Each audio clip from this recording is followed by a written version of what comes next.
Hello everyone, good morning. स्वागत है सभी का ऑनलाइन स्टडी में।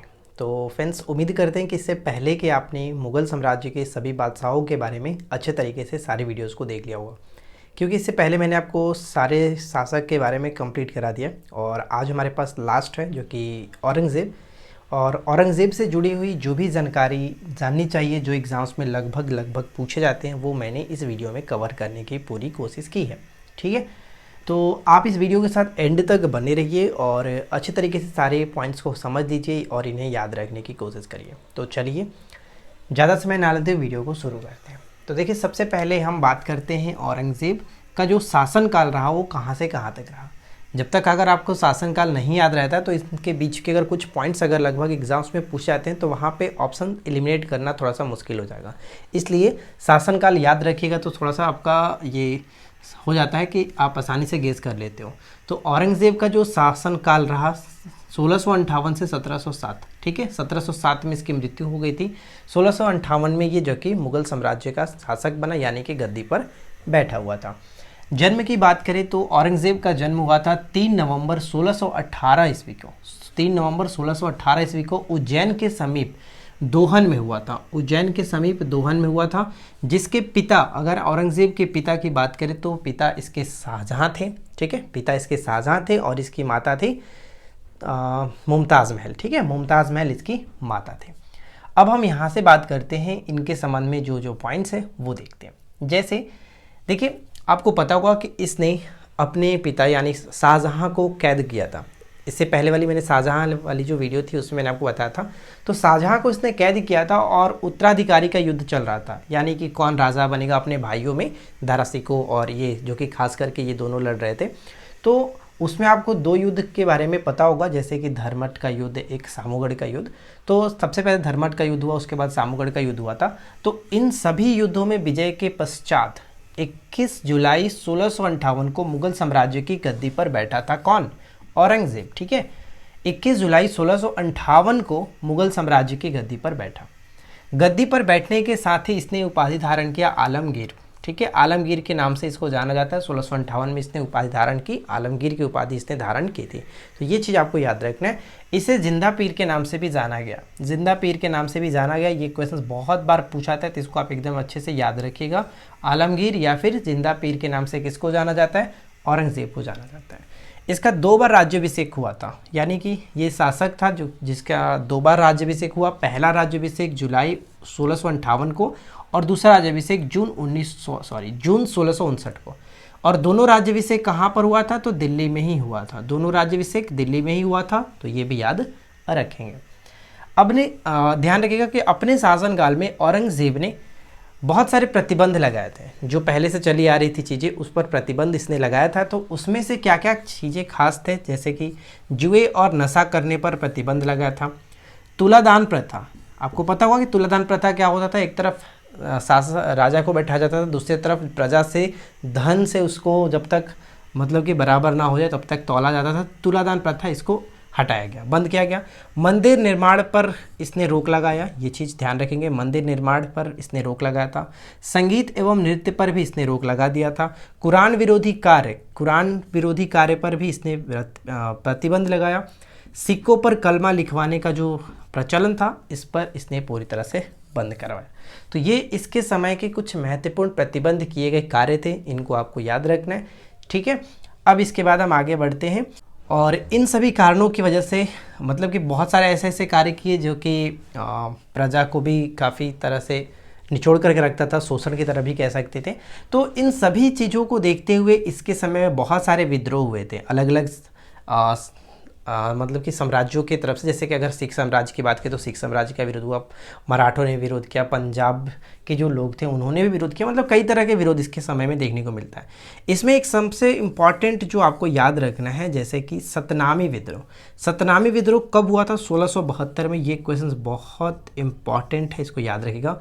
सतनामी विद्रोह 1672 में हुआ था, औरंगजेब के समय में हुआ था। इसके बाद 1675 में 9वें गुरु, सिखों के जो 9वें गुरु थे, गुरु तेग बहादुर जी को इसने बंदी बना लिया था। और बंदी बना करके ज़बरदस्ती इनसे इस्लाम जो कि धर्म अपनाने के लिए प्रताड़ित कर रहा था। लेकिन इन्होंने यानी कि गुरु तेग बहादुर जी ने इस्लाम धर्म को कबूल नहीं किया, जिस वजह से इनको फांसी की सज़ा भी औरंगज़ेब ने दी थी। ठीक है, तो ये चीज़ आपको याद रखना है। 1675 में इनको कैद किया गया, यानी कि बंदी बनाया गया, और इसके बाद औरंगज़ेब ने गुरु तेग बहादुर को फांसी दिया था। ये चीज़ याद रखना है। आगे बढ़ते हैं। 1679 में हिंदुओं पर जजिया कर लगाया, पुनः जजिया कर लगाया था, क्योंकि हमने इससे पहले देखा था कि अकबर ने जजिया कर को समाप्त कर दिया था, लेकिन वापस 1679 में हिंदुओं पर इसने जजिया कर को लगाया। और दक्कन विजय के उपरांत में ध्यान रखिएगा, दक्कन विजय के उपरांत में विजापुर को 1685-86 में इसने विजित किया, और गोलकुंडा को 1687 में।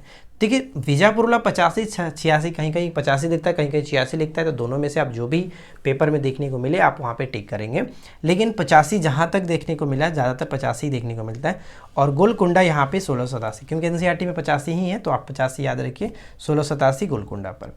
औरंगज़ेब की मृत्यु कब हुई थी? औरंगज़ेब की मृत्यु हुई थी 1707 में। औरंगज़ेब की मृत्यु हुई थी 1707 में, ये चीज़ भी आपको याद रखना है। ठीक है, और इसको दफनाया कहाँ पर गया? दफनाया गया महाराष्ट्र के दौलताबाद में। महाराष्ट्र के दौलताबाद में इसको दफनाया गया था।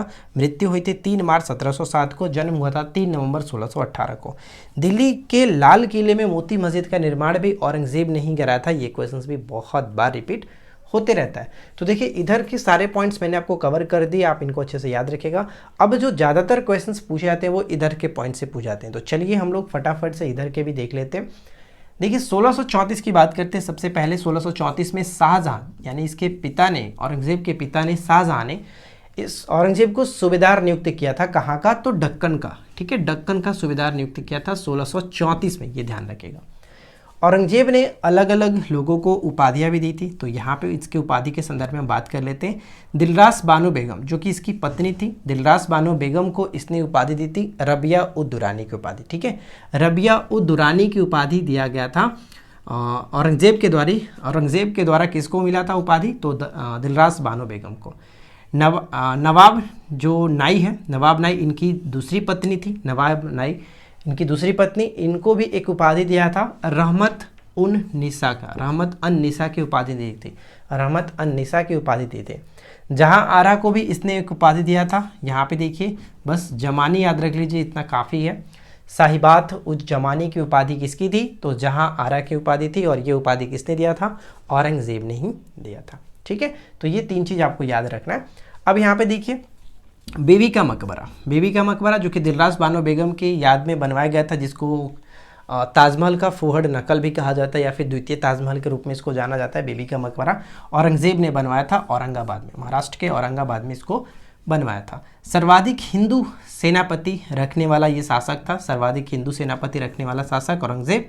गैर मुसलमान अमीरों की जो संख्या थी सबसे अधिक इसी के शासनकाल में थी, और औरंगज़ेब जो था वो वीणा वाद्य यंत्र जो था इसको बजाने में दक्ष था। वीणा वाद्य यंत्र, ये चीज़ आपको याद रखना है। ठीक है, अब इसके बाद आता है सर्वाधिक फारसी कृतियों की जो रचना हुई वो इसी के समय में हुई थी। सर्वाधिक फारसी कृतियों की रचना इसी के समय में हुई थी, और इन्हीं के समय की एक सर्वाधिक जो कृति आप देख सकते हैं, नुस्खा ए दिलकुश, जो कि बहुत बार पेपर में रिपीट हुआ, आप इसको अच्छे से याद रखिएगा। नुस्खा ए दिलकुशा की रचना भीमसेन सक्सेना कायस्थ ने किया था, भीमसेन सक्सेना कायस्थ ने किया था, ये याद रखना। यूरोपीय यात्रियों की अगर हम बात करें इसके समय में कौन कौन यूरोपीय यात्री थे, तो याद रखिए ट्रावेनियर, वर्नियर और मनुची, ये 3 मोस्ट इंपॉर्टेंट हैं और हमेशा रिपीट होते रहता है। एक ईस्ट इंडिया कंपनी के गवर्नर थे, ईस्ट इंडिया कंपनी के गवर्नर, जिनका नाम क्या था? तो इनका नाम था sir John child. Sir John child को भारत से निष्कासित किया था औरंगज़ेब ने, भारत से निष्कासित कर दिया था। इनका नाम क्या है? सर जॉन चाइल्ड को।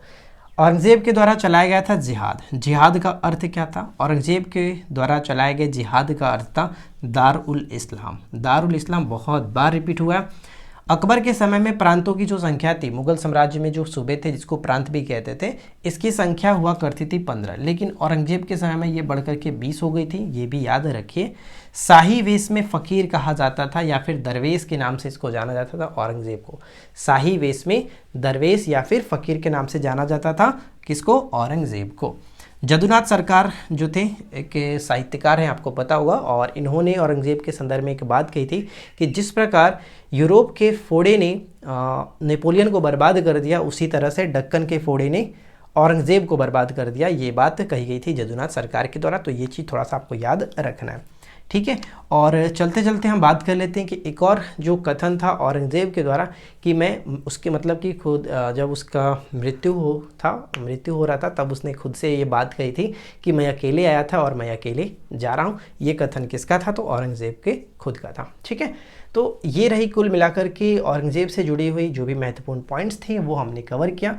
और फिर भी अगर इसमें कुछ छूट जाता है तो आप लोग ज़रूर नीचे मेंशन करिए, और या फिर हम इसका MCQ जब लाएंगे तो सब कुछ एक ही में कंबाइन करके आपके साथ रखेंगे, ठीक है। तो देखिए फ्रेंड्स, रही बात अगर कंबाइन करने की, तो बाबर से लेकर के अगर आप कहेंगे बाबर से लेकर के अब तक यानी औरंगज़ेब तक के सारी वीडियो को एक ही में मर्ज करके एक मास्टर वीडियो आपको दिया जाए ताकि आप एक बार अच्छे से फिर से रिविजन्स कर सकें, और जब भी एग्ज़ाम्स आएगा तो आप एक बार अच्छे से रिवाइज कर सकेंगे, क्योंकि एक ही वीडियो में अगर आपको सब कुछ मिल जाएगा तो फिर कोई दिक्कत नहीं होगा। तो हम कोशिश करेंगे। तो वीडियो कैसा लगा नीचे कमेंट्स करके जरूर बताइएगा। अगर वीडियो पसंद आया हो तो लाइक एंड शेयर करिए। चैनल पे पहली बार है सब्सक्राइब करके नोटिफिकेशन बेल आइकन को ऑल पे सेट कर लीजिए। हम मिलते हैं आपके साथ इसी प्रकार के किसी और वीडियो में नेक्स्ट टॉपिक के साथ। Thanks for watching, keep learning, have a good day.